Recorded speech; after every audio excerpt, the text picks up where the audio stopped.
Ja? Again, the last part of this lesson. Random sampling and non-sampling errors. One of your fellow students just asked me something, which I'm going to highlight in a minute. Sorry. What is it? What is a random sampling error? Remember what I was telling you about census? If you would ask everybody from your population their opinion, like based on the research that you're conducting, you would have the exact outcome. You can draw a conclusion which makes sense because you asked everybody. If you ask only 5 persons of your population what they think about Volkswagen, for example, you do not have an accurate view of what the entire population would actually say, so you have a sampling error. It means that either your sample is too small, or well, it will never be like when you ask everybody in your population. So basically you always have a sampling error, always. Because if you don't ask everybody from your population what they think about your product or whatever you're researching, whatever you're investigating, then you always have a sampling error, because it will never be identical to what you would have if you would ask everybody. Does this make sense? Yes. Yeah, right. So sampling error is something you always have. You have to describe this in your research report too, and explain me what it is, and whether you have it, which is, you do have it. What is non-sampling error? This is a little bit more difficult. What do you see here, by the way? Except from a girl who happened to select 3 identical persons, what would it be? They were not selected randomly. No, she said that they were selected randomly. But they look like the same. Yeah, they are the same. Yeah, well, one is a little bit smaller. Now, what I'm trying to explain you here is that she selected from a population, maybe 20, maybe 100 persons. She accidentally selected randomly 3 times the same person. So this would be a sampling error. You do not have, like, if you put a lot of numbers, no, if you put a lot of names in a big basket, and you have several names double, like there are 2 Tims in your basket and maybe 3 Roberts, and you select 5 Roberts out of that basket, well then you can say that this is a sampling error, because the fact that you selected 5 Roberts does not mean that everybody in your sample is called Robert. So actually your sample does not make sense. It's not representative to your population. Another example, if I would have Bounty, Snickers and Mars. I have 100 of each. I put them all in one basket, and I take 50 Snickers, and I try to make an estimation on what is in the basket based on the Snickers. So I say every chocolate bar in this basket has peanut taste to it, or some peanut.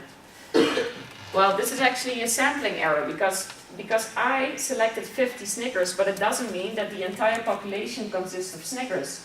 But I don't know that, because I think I selected randomly. I just took out some things and they all happen to be Snickers. So this would be another sampling error.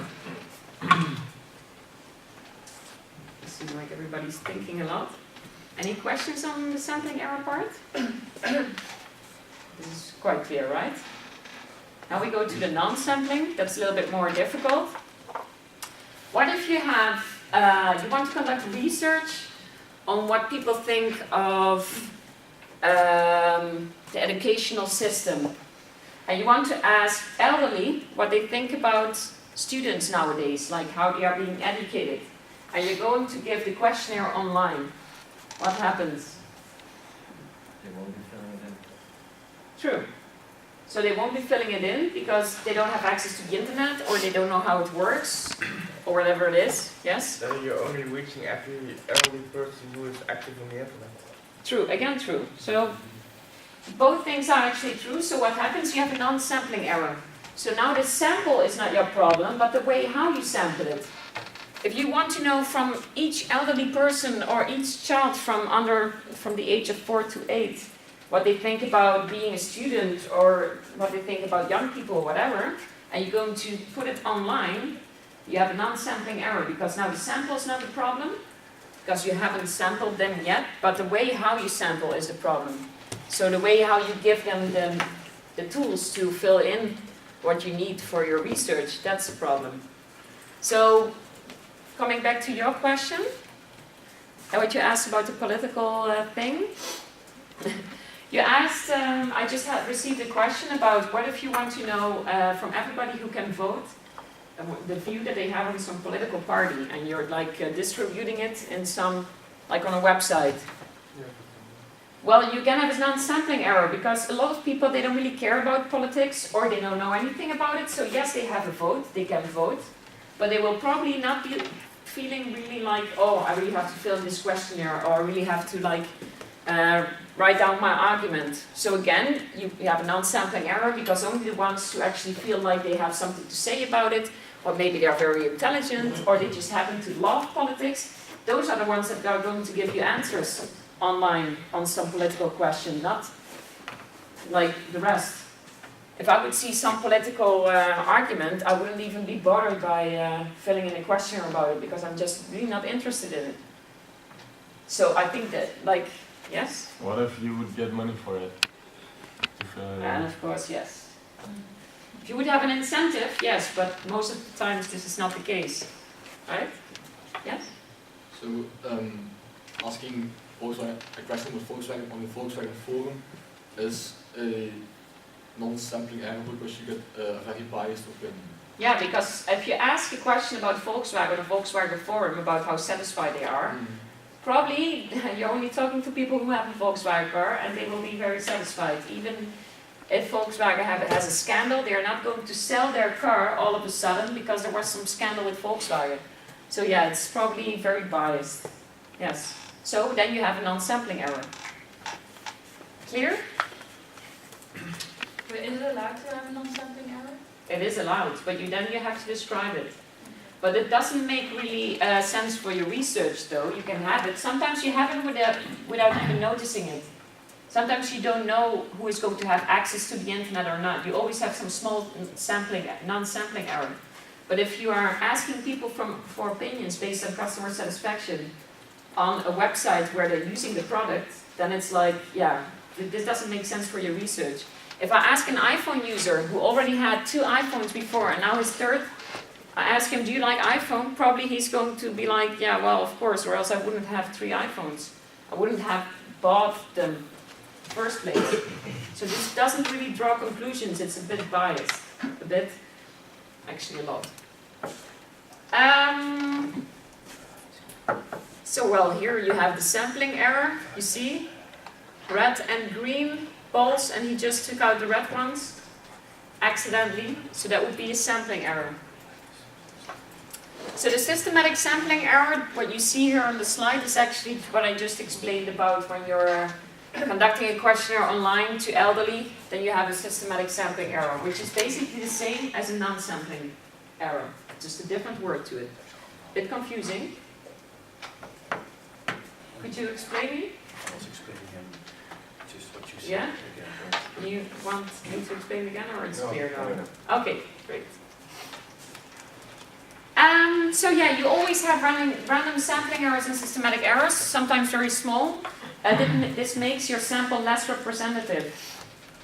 What means, if you conduct a questionnaire online for the elderly, and yeah, you have only 5 persons filling it in, it will be elderly with internet access and elderly who probably have some more knowledge on, well, internet in general. So yes, you will have a little bit of a bias, or you have a sample which is not reflecting the true population, because the true population consists of a lot of elderly who do not have knowledge of internet. Clear still? Somehow following me still here in the process? Okay, so sampling design. You will have to describe this in your research report again. So what will be your design? In this case it's very simple. You're going to pick either students, where you're going to conduct your sampling, what technique are you going to use. So all these things, like how accurate you want it to be. In this case you have 80 respondents that you will need. So I wouldn't say that it's very accurate, because 80 persons do not reflect the entire population very well. If you would have 3,000, it would be a little bit more representative. But still, this is given to you. So So it simply means what are you going to do with your sample, where are you going to sample, which people will be in your sample. So how is the design? How is it designed? A lot of things are already written down for you, so you don't have any influence on how many respondents you have. You need to have 80. So you have to describe it. Oh. Yeah, time. You know the time you're going to have. You have like 3 weeks, I think, for the first part. So again, this will be have to be described in your sampling design, but it's already decided for you. You had a question? Yeah, do we need to like put the response of the questionnaires into the research? Yeah, you will have to put in your your format of your questionnaires. You will have to put it in the end of your research. So all these 80? No. Oh, no, sorry, I understood it differently. No, just the questionnaire format. The data is something that we will work with in class, so I will see whether you have it or how you're going to work with it, so that you don't have to put in your research report. And you would have 80 pieces of paper. That would be like a lot to print. Oh, you already have it printed then, yeah? No, you don't have to do it. So questionnaire quality, to come back to Keith. Questionnaire design, it's actually the third part of this lesson. It's very important. Ask bad questions, get bad answers. I will give you an example on this. There was one girl in a class who asked if it was relevant to know what kind of colored car do people like most. If you're conducting a research on customer satisfaction on Volkswagen and you ask somebody, do you like black cars? Do you think it's really relevant? No. What if you find out that 80% of your respondents like black cars? What are you going to do then? Nothing. Yeah, you're not going to stop producing other colored cars in order to keep your people more satisfied, right? When I explained this, it was clear, but at first you have to be thinking what is important to you, what do you want to know, what is nice to know versus need to know. If you want, for example, you want to find out whether, if you're, okay, again, we'll rephrase, rewind. And you want to know how satisfied people are with Apple in general, from Apple users and not Apple users.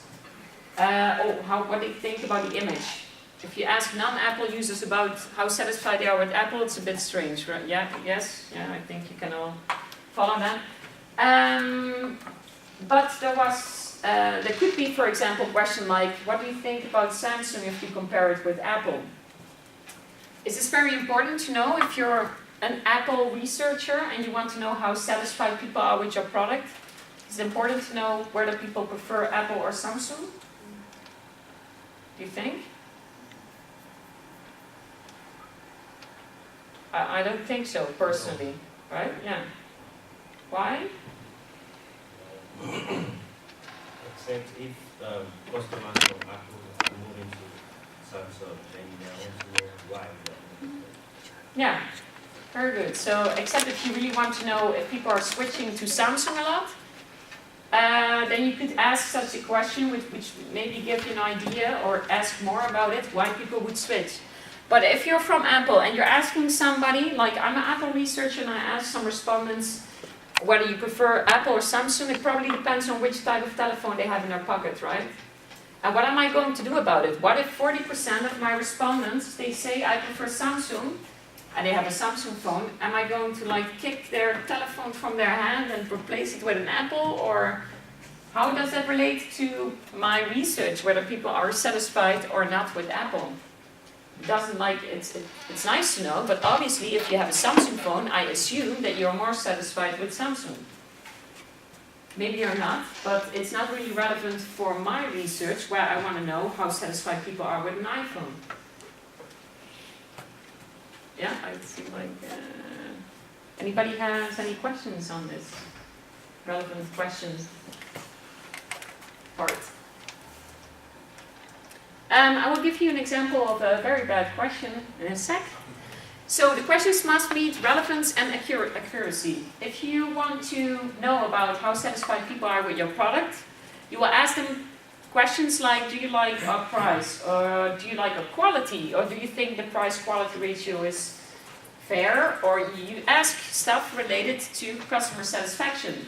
So what do you think of our service? What do you think of our, I don't know, the time period or the delivery or anything that you can think of related to the product or the company that you're investigating? Yeah, this is like a very bad question. Find X. Here it is.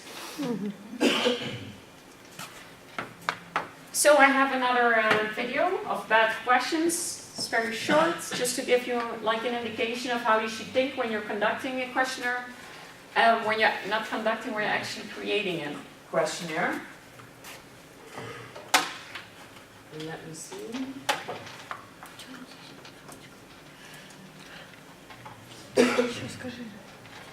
Hey guys, welcome to the Lift series on customer development. We're talking about customer interviews today. We're going to be doing some examples of good customer interviews and bad customer interviews. Really bad interviews. I didn't bring my dastardly mustache, but I'm going to be doing some bad interviews with Zach here. For those of you that are easily influenced, I encourage you to stop the video now because I really don't want to see any of this stuff out in the field or hear that anyone said we recommended to do any of this stuff. So watch at your own risk, but here are some bad techniques for customer interviews. So Zach, hey, would you ever use shampoo to make your dog smell better? Freeze frame. What's wrong with that question? Would you ever use a shampoo to make your dog smell better? First of all, it's a yes or no question, and I don't know this guy, he came through on the street, kinda just want to go away. Yeah, whatever, bud. That's not so good. That's not really validation. You're freeze framed. What else is wrong with that question? Does their dog smell bad? We don't know that. Does their dog always smell bad, or just when it gets sprayed by a skunk? Do they care if their dog smells bad? Do they even have a dog? Have they ever groomed their dog? Have they ever shampooed their dog, or have they ever done something to help make the dog not smell as bad? If they haven't, if they don't care, or they've just never done anything about it, there's a pretty good chance they're not going to start. So let's find out what a better version of that might be. So Zach, do you have a dog? Yeah, I do. When was the last time you washed your dog? About 2 weeks ago. Oh yeah? Yeah. And what happened there? Why'd you wash your dog? I try to wash my dog every 2 to 3 weeks just to make sure it's happy and make sure it smells nice and its fur is clean and everything like that. Mm-hmm. Hair. I guess dogs have hair, not fur. Depends on the kind of dog. Depends on the kind of dog. So that's a much better series of questions, right?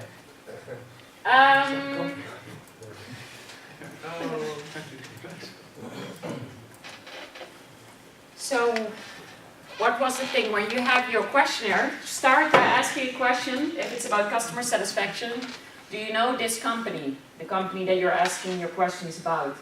First, you want to know whether they know the company. If they don't know the company, then just take back your questionnaire and you go to somewhere else because it makes no sense. Yes? But can't you just already also explain in the questionnaire before what the company is about, for example, that they already know, like, that they have an image, so if they also don't know the company, that they still can fill it in? How can you conduct a questionnaire We never tried it. on customer satisfaction if Yeah. you could maybe do it with image, true, but still it would not give a clear image because you're giving the image of the company because they don't know it. If you want to know what view I have from a certain company, then I really have to know it because if you tell me, oh, it's a very good company, it sells food, blah, blah, blah, it's very cheap, then you're giving me already the image. Yeah, it came fast, huh? Yeah, I saw it. You were like, oh, yeah. So, first of all, ask people whether they know the company. Are you asking customers, ex-customers, or just anybody who knows the company by image or by just, I don't know, hearing? This is something you have to think about. Whether this questionnaire is for everybody who knows the company or just for people who use products for the company, from the company. And then you can ask them, like, if they have used products, you can ask more about the products or about the quality of service or whatever they have experienced. If you will ask them whether they like the internet service, like the online service, and they have never even bought a product online, well then you will have a problem again. So if you want to know something about it, ask them, have you ever bought something online? At this, like from the store. Because you can ask people what they think about the delivery time of the product when they order it online. But if they never ordered something online, they will probably be like a little bit irritated and like, okay, yeah, I cannot fill it in. So, and try to ask filter questions. Like, if somebody's not familiar with the company, the product, or whatever you're investigating or researching, then put that question first so you can filter out the ones who don't actually know the brand. And you can have a view on that. If they fill in that they don't know it, then you just take back your questionnaire. Or even better, you can ask them beforehand if they are known, or if they know the products, or if they know the company. Ask them before you give them the questionnaire. If you do it online, of course you cannot do it, but if you're handing out your questionnaires like in public, you can. Okay, nice example. Good or bad question. On average, how would you rate your mood during the last 4 weeks? Don't think about the scaling thing. Well, maybe you can actually. But what do you think about the question itself? Is it good or is it bad? Not sure whether I already said it. Why? I think it's narrow because you can't really like answer the question like that your mood isn't consistent in the 4 weeks, so it changes. So that's why I think it is a good question. True. And what happens if I have a very bad day today and I'm going to rate this question? You'll be influenced by today, and then it will change your opinion about the last 4 weeks. True. And again, what does like average of your mood? If I see a 1 or a 2, what does it all mean? It's like very vague, and 4 weeks, it's like long time period, like you mentioned. Huh? Yeah. Yes. But it also depends on your sample. Because if you started using a product 4 weeks ago and it has influence on your mood, like medicine or something, then it is a good question, I think. Very good one, yeah. And then in this case, if you would like indeed ask something about Xanax or I don't know, Prozac, yeah, it could be. But still, on average, it's very hard. Maybe if you're all the time depressed, it's not that hard because then you can just circle 1.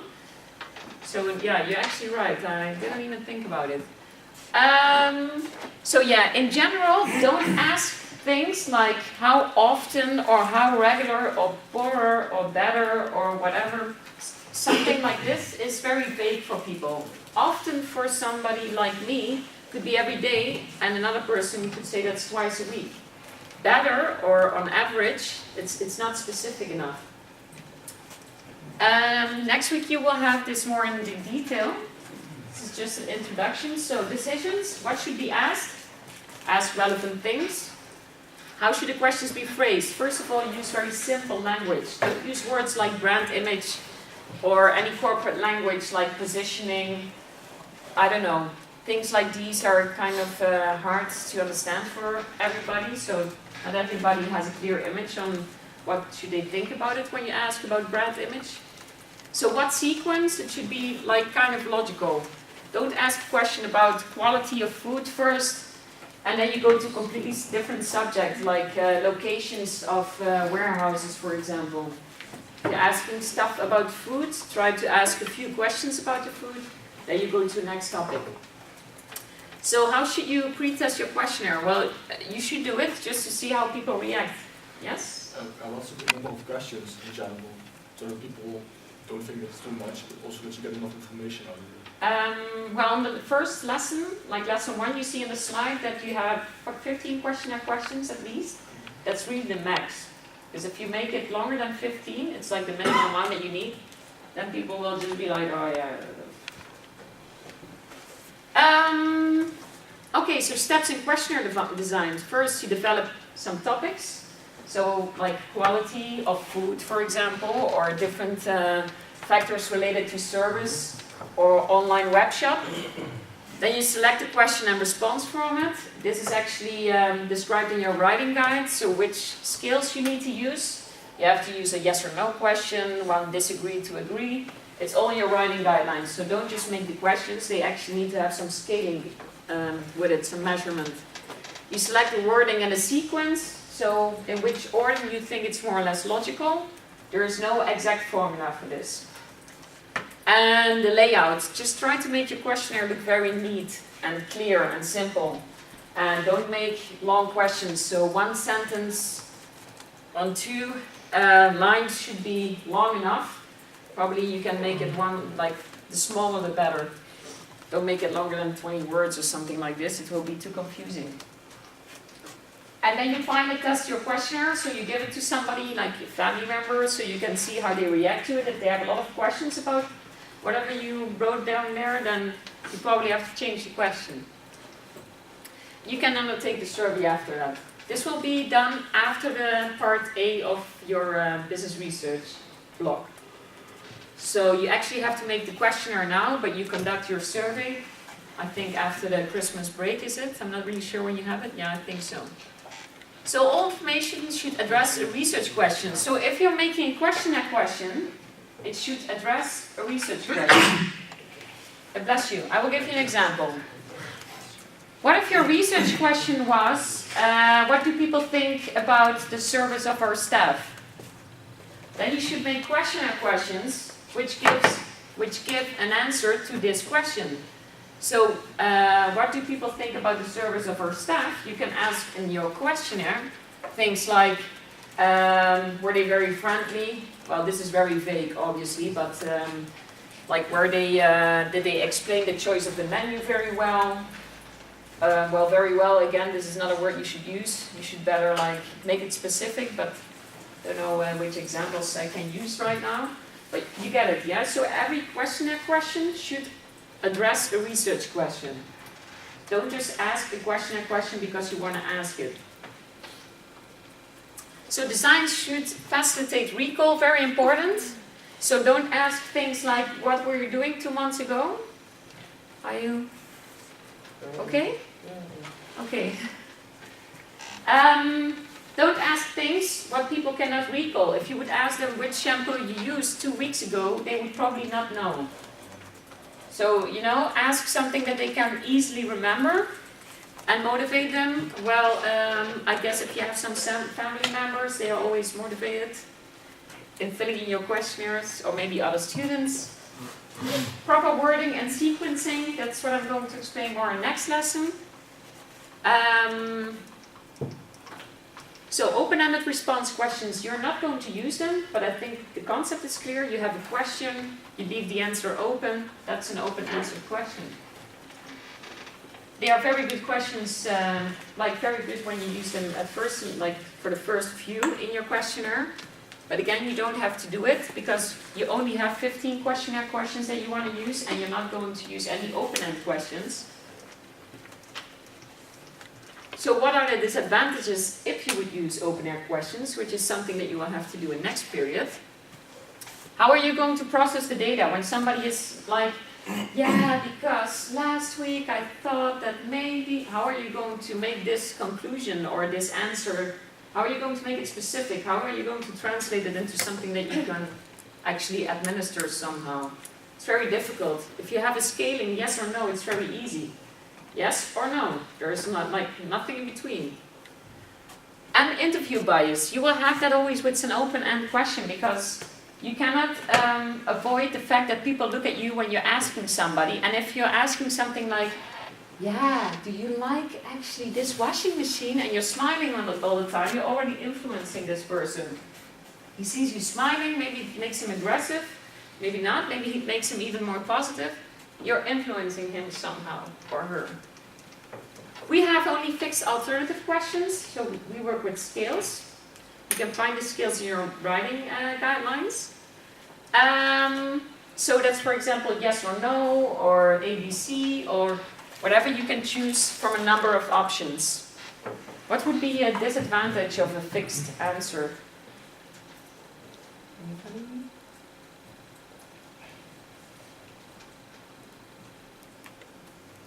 Nobody? Really? What could be a disadvantage? It is not really that specific. True. Because if you know, yes, I like the product, you still don't know what he likes about the product. Or if there's only a few options you can choose. And what if your option is actually something somehow in between? Or what if you want to explain why you like something but you cannot because there's only a few options and it does not reflect the argument that you actually have in your mind? when choosing something. So they are very limited. Advantages is that it's very simple to administer them. Very simple, yes or no? Okay, then I know that he likes the product. There's nothing more to it. So the types I already explained to you, more can be found in your book, so yes or no, ABC, or agreed to disagreed. These are all fixed alternative questions. This will be explained next week again. Going to give you a small overview while I'm actually providing you one. So use simple conversational language, no technical jargon. Avoid leading questions. A leading question could be something like, do you also like Volkswagen? Well, actually you're leading this person then into believing that he also likes it. Actually, maybe he doesn't. Or something like, people use dry cleaning less and less. Well, you're leading somebody into believing that people don't use dry cleaning that much anymore. Yeah? Loaded questions is when something triggers some emotional response, like asking somebody about politics or religion is always very loaded. Try to avoid those questions. I don't think you will need them. Something about income, also loaded question. Be as specific as possible, so no regular, often, better, poor, or anything which is too vague or too general and for everybody different. And double-barreled items, I will explain them again next week. It's about when you have two topics in one sentence. If you ask people about, for example, what they believe about the quality of food and the friendliness of staff, and you put that in one question, you have a double-barreled question. You actually have to make two questions out of this. Because if you would ask, do you think, on a scale of 1 to 5, what do you think the quality of food and the friendliness of staff is like? 1 very good, 5 very bad. And you're actually putting two topics in one sentence. Yeah, you don't have really... what if he thinks that the friendliness of staff is very good and the quality of food is very bad? Well, you cannot know then.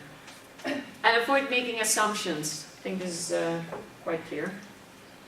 Burdensome questions, again, that's a question which taxes the respondent's memory. So if something happened 2 months ago, like the shampoo he washed his dog with last year, or a few months ago, this is too long ago, you know, you might not remember it, so you don't have a specific or a good answer, a true answer, if somebody just gives an answer to that.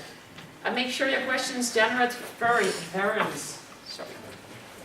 So ask more questions which entail more or less the same thing. But as we have only 15 questions, you cannot do that really a lot. But make sure that somebody sticks to his opinion, so try to find out whether he just was doing something or whether he actually believes that the product is good or something similar. So, order bias, what is the best question sequence? If you first give a very bad example or some negative questions about a topic, and then all of a sudden you switch them to positive, this is some order which will confuse the respondent. If you in the first question ask them, do you know about the Volkswagen scandal, how bad it is, blah blah blah blah, and then you're going to ask him about what he thinks about the product of the company, then probably he will, you know, have a negative answer for that. So be very careful in your order. And funnel technique, ask general questions before specific. I think this is very clear. So make them specific later on. In order to not tax the person too much. Like warm him up or her. To sum up. So we talked today about target population sampling. I think this was all clear. Probability, non-probability. Anybody has a question? This was about sampling errors and random sampling techniques. Anybody has a question about what we discussed today or something more to add? Yes? Does the questionnaire has to be in English? It always has to be in English. Okay.